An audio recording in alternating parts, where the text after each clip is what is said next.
كن مع الله يكن دوما معك، كن مع الله يكن دوما معك، وبأهل الخير دوما يجمعك.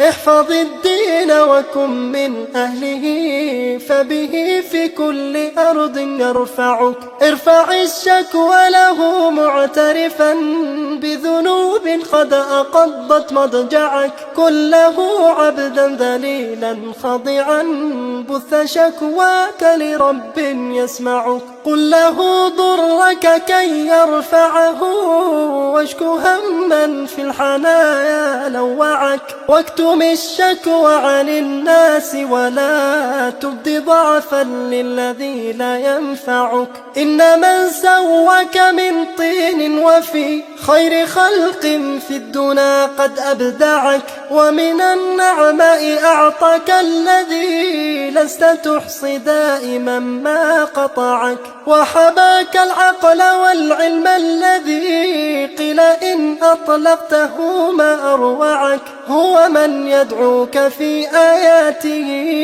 لجنان حين تلقى مصرعك.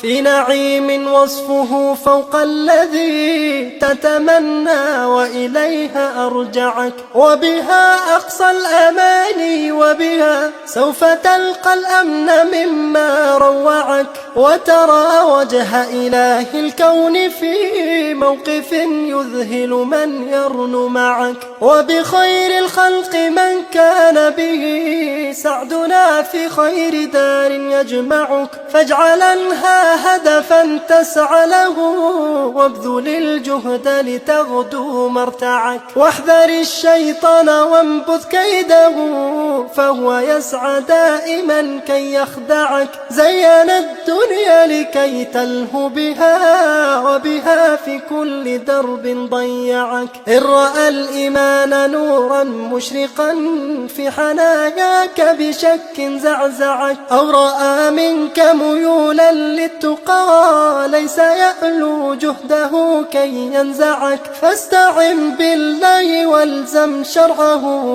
هو من كل عدو يمنعك. رب وفقنا وسددنا على منهج الحق، نكن دوما معك.